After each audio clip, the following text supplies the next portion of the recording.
Ku tam ilunu di zuamid.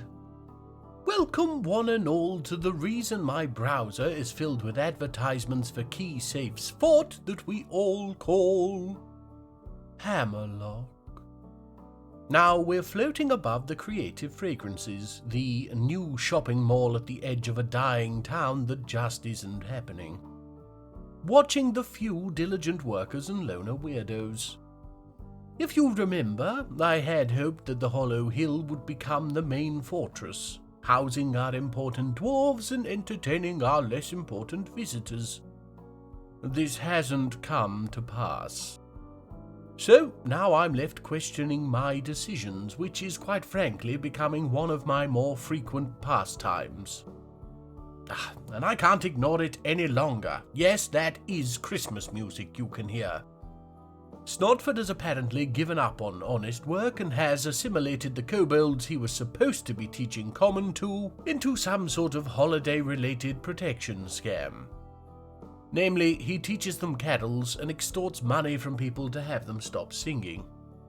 Happy spooky season. Talking of spooky, here's Betha standing at the edge of the forest. I didn't pause that. In fact, I barely caught the tail end of what was a multiple-day vigil on the boundary of Hammerlock land. Mark my words, he'll have been plotting some sinister Alice Dack tomfoolery. Turn all our ale into wine. Not that the dwarves would care, but I'm sensitive to the sulfates. Perhaps I'm reading into it too much. He is anxious and overcautious, probably not helped by the purple cloud over our recently expanded corpse cave.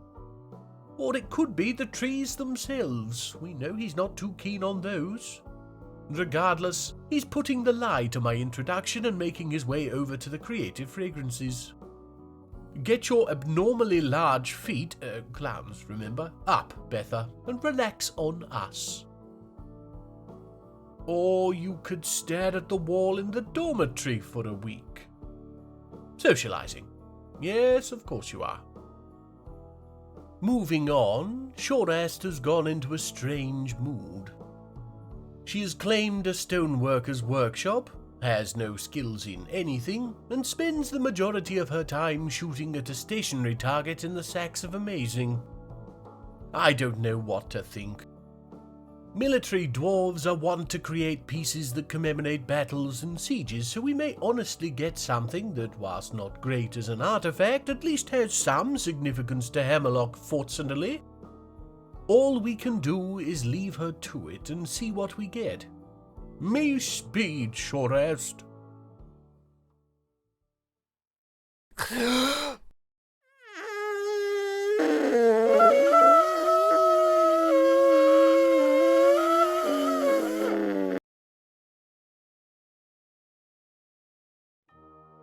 Then she's created a shale crown. Idem Usan, the key of murder, a very unusual piece. Worth a handsome amount, compared to some of our other junk anyway, and not surprising given it's studded with silver, gold, and lavender gems. It's the image on it that really gets me, not the Beakdog. Who wouldn't want a picture of a bipedal protoceratops on their crown? No, it's the image of Dwarven. Yes, of course, Dwarven. Dwarven isn't even in the military. Do pay attention. Sending a human to Kentucky with his steel mace during the Attack of Tempests 8 years ago. Like I said before, it's not unusual for battle commemorations from military dwarves, but Shorast calling the act a murder would seem to ignore Slusp's preparedness to do harm to her Hammerlock brethren. Not very patriotic of you, Shorast. Almost like you've met your Hammerlock brethren.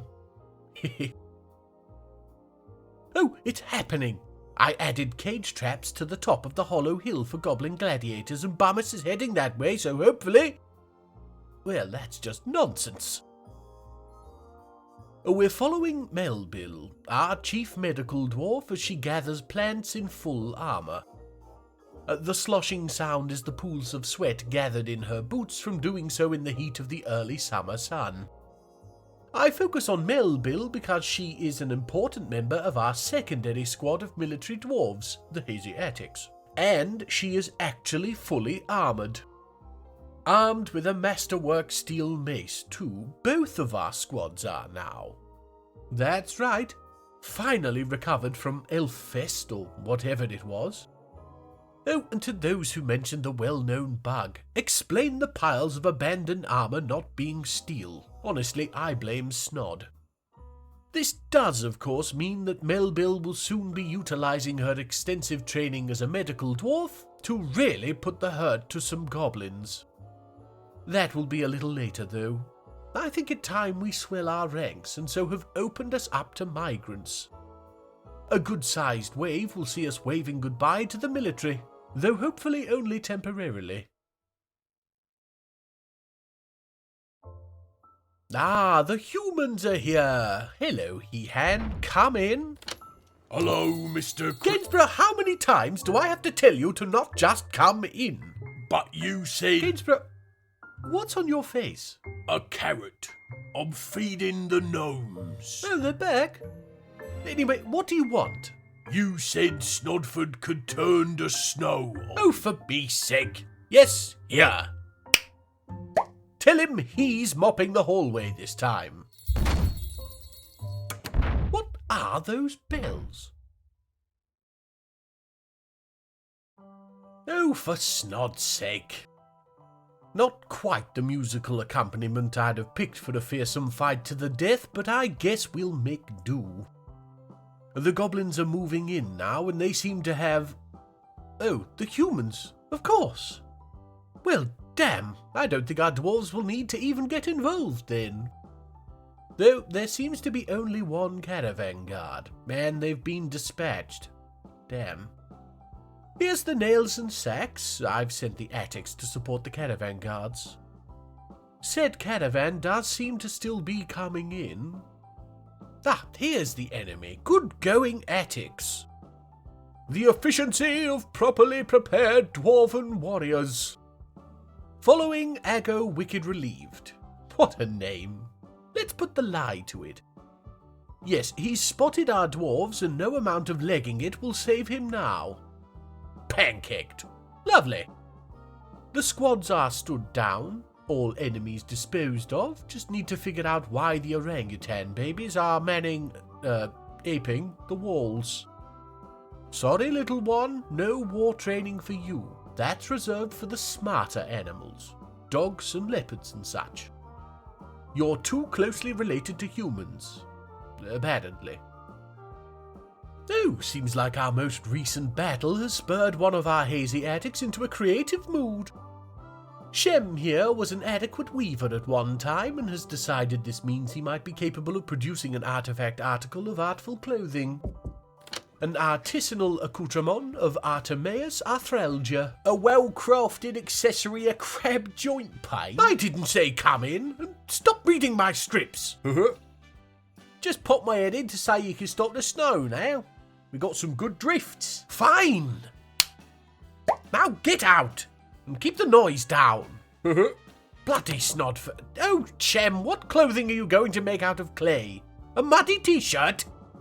Nope, it's a cloak. A sleek Knaf cloak called Lila Zareth. Pattern desert. That'd be sand, not clay, you utter breadbasket. It's encrusted with clay, decorated with Knaf and encircled with bands of clay. This is a sheet of bloody Knaf cloth that you've rolled in mud. This isn't an artifact, it's pig bedding. It menaces with spikes of Knaf. In my undying existence, I have never been this bloody disappointed, and Snodford, turn off the snodding Christmas music, it's October!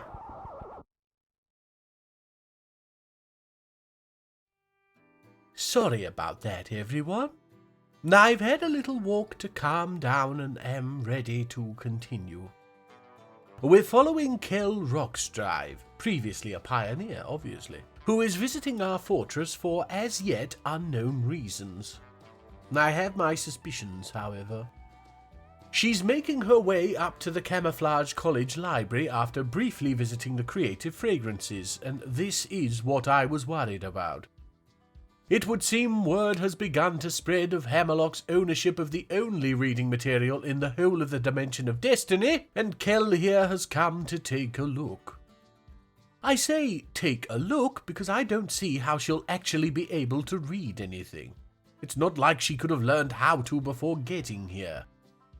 Though I've never taken a good look at any of our books. Maybe they're written in smells like cat books. Not a bad idea. You could convert what would be pretty complicated transcriptions into one specific scent and save a heap of paper. Though I'd hate to know how you'd spell "the dog was sick in Grandma's underpants." Whatever the truth of the matter, Kell seems to be enjoying herself. I still have a bad feeling about it, but I suppose there's naught to do but wait. We're above the barracks for the Sacks of Amazing now, and you can see that they're sporting fancy new armour. Helms, greaves, and where they've not chosen mittens, gauntlets. All masterwork, so high quality, though made from bone. Why bone? Well, it's light, so it won't hinder the guards like steel would, and we've got more of it than any other material in the fortress. I think they look nifty. And this should protect them better than the headscarves and trousers they were wearing. Plus, giving my sacks bone just seemed right somehow. Probably Snodford's influence. I bloody knew it! Here we can see Kell vacating the fortress with one of our books stuffed down her purple shirt. I've sent all 3 squads the kill command, like any ordinary librarian would, but I don't think they'll get to her in time. Come on, don't let her escape! Me damn it! Useless dwarves! Talking of useless dwarves, here comes the caravans. Following Zacid weather dyes, only in haunted biomes normally. I'm glad to see them though, because Betha has imposed quite the hefty tree cutting limit on us this year. 26 is our lot if we don't want to be facing elven hordes, so we'll be buying any and all wooden things to cannibalize from this year's caravan. Now I know what you're thinking. Why didn't I mention it when we were talking about Betha earlier in the episode? Who am I kidding? Half of you are thinking about how Zacid's bald head would feel in the rain. The other half are wondering who sang the 1972 Christmas #1 hit Long-Haired Lover from Liverpool. It was Jimmy Osmond. Mention a ridiculous haircut and he appears, sporting a ginger bowl cut. It's our outpost liaison Meng.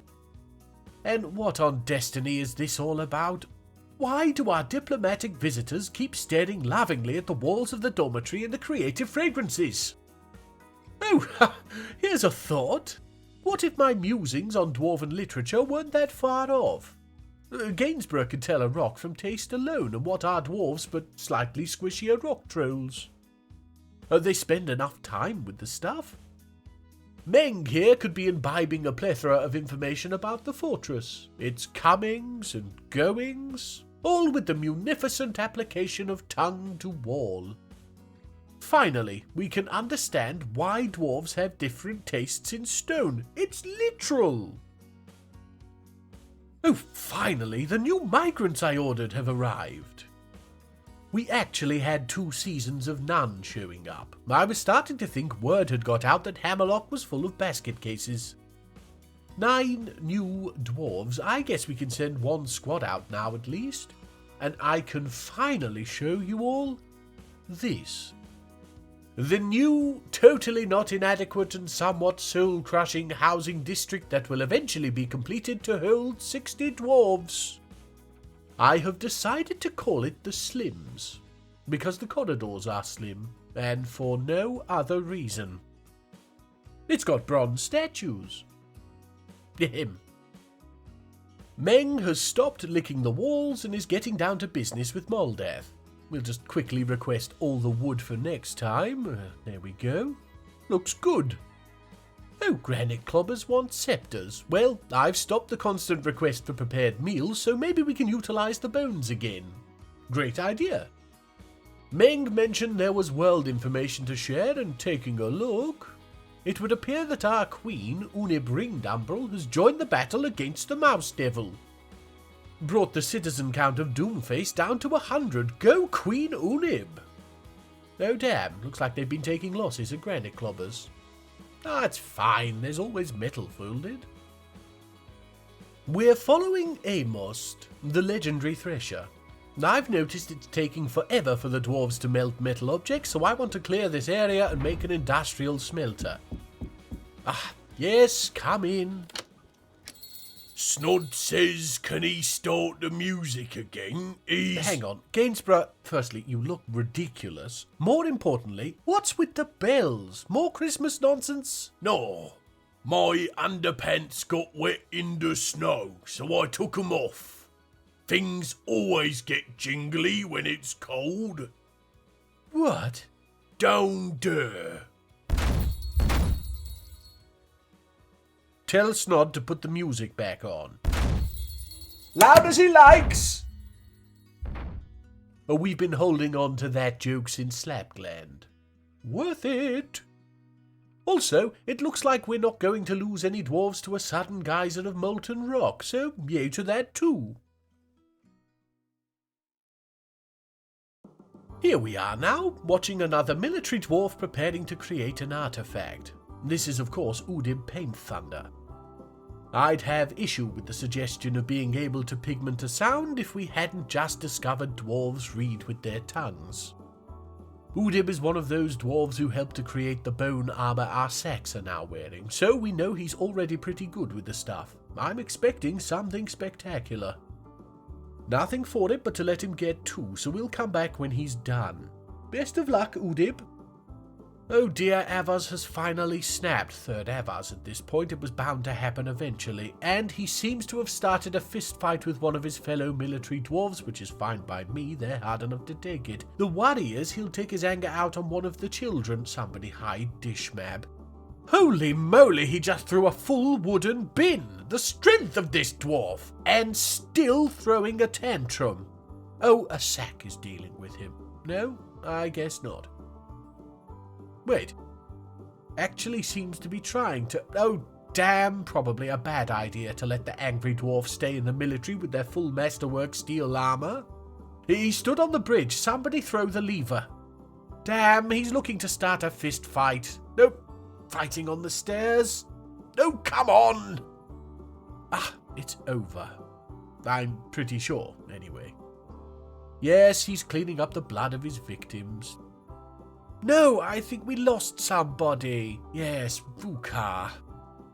Taking a look at the Justice tab, Avars is down for 4 counts of disorderly conduct. Because of course he is. He murdered another dwarf, but no, the inconvenience he caused this cat is much more important. Well, we don't need to interrogate anybody, we all saw him. And here is the foul being now, continuing to clean the aftermath of his crimes. Is this early signs of repentance, or are you just trying to hide the evidence? Regardless, one thing is clear. You are no longer fit to be a member of the Hazy Attics. You sully its name. Remove your armor that you tainted with the blood of the innocent. Oh, well that was some timing. Looks like Cogsack saw him disrobe and took his chance to administer punishment at that point. Clever little sod. That isn't the end to the punishments, however. Once he's healed, I think they'll wait anyway, he'll be spending 57 days in the dungeon. What happens to him after that? Well, I think that's for us to decide. Comment down below for what you think his fate should be. Best idea wins. Oh, that's right, Udib was making something. Sheep bone crown. Whoopee. It's called Megid Langard. Slid shins. I don't know. Image of Moldath surrounded by dwarves, image of 2 purring maggots, image of 2 goblin caps, and a second image of Moldath, surrounded by lesser yam plants. I'll be honest, I'm completely stumped by this one. Maybe it loses something if you can't taste it. Regardless, it's got Moldath on it, so despite Udib claiming it as a family heirloom, I'm sure he wouldn't mind Moldath wearing it. Or, actually, I'm not sure in the slightest. It could be a dwarven faux pas to wear sheepbone after summer. But snod damn it, am I a deity or not? Don't answer that. Congratulations on your new acquisition, Moldath. I'm sure you'll wear it like nobody else could. Oh, bloody me. Fine, let me get the military roused. Right, here come the goblins. Yes, come on, I don't have all day. Here we go. Not many dwarves have managed to get here yet, but I don't think it will take that many to rebuff this attack. No, see, lots of green boy blood already being spilt. Good me, I know I say this a lot, but our dwarves really are expert unalivers now, aren't they? Well, you know, unless they're up against the literal spawn of the blackest pits. I think we're pretty much done here, yes, just mopping up the last remnants. Right, everybody get yourselves to the hospital to wash off and then back to work, please. We've things to do. Oh, one more goblin. Aw, bless, he shares a name with the cray stegosaurus penguin. Oof, sure did have a lot of teeth. Had being the important word there. Oh, tell a lie, we've another goblin here, Ooties Terrorlaw. Really seeming to live by that name. And dead. Moving on.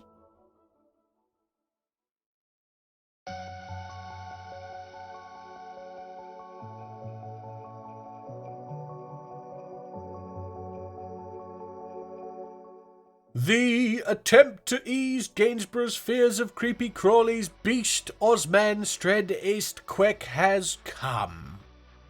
You might think my method a little mad, but see, although he's terrified of things that have no hope of harming him, he quite likes alligators. Anything large enough to not fit down his trousers. I have pointed out that what he wears is closer to a skirt, which is when he provided the cucumber cum Cuba line. Yes, that was one of his. No idea when Osman made its way to the Dimension of Destiny, though. As far as I knew, Snod was using it to make Halloween decorations. Oh, of course it would come down here. I was just about ready to link this magma lake to the smelting room. Oh, let's do it anyway. Just dig this block out. Then a channel here. May as well remove this block too. Then channel here.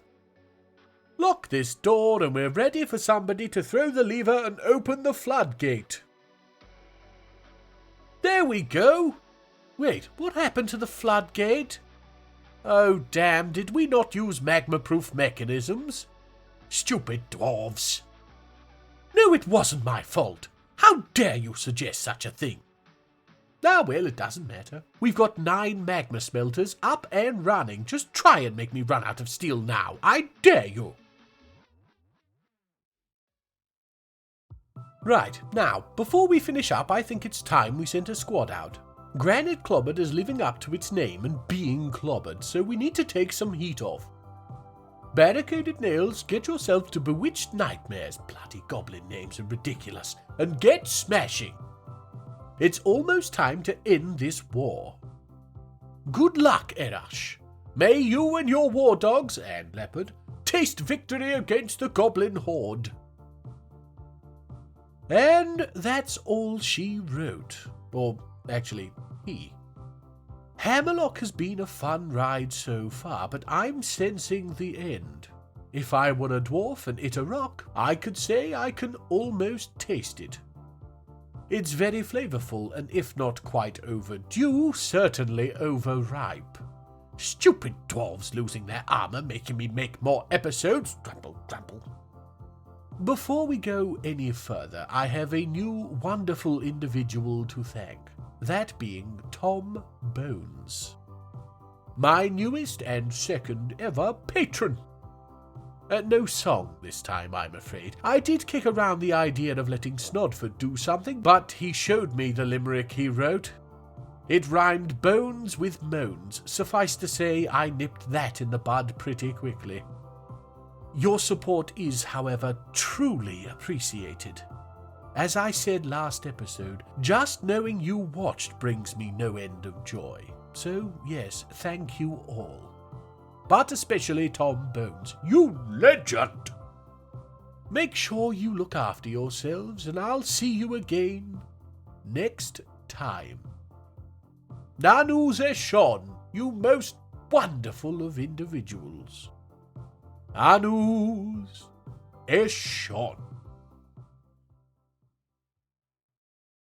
Things have quietened down, thank me. Yeah, I think I Christmased them out, so I got 'em watching a Halloween film as a treat. Oh, really? What film? Nightmare Before Christmas. That's a Christmas film. Don't be daft, it's set in Halloween Town. It's got Christmas in the title.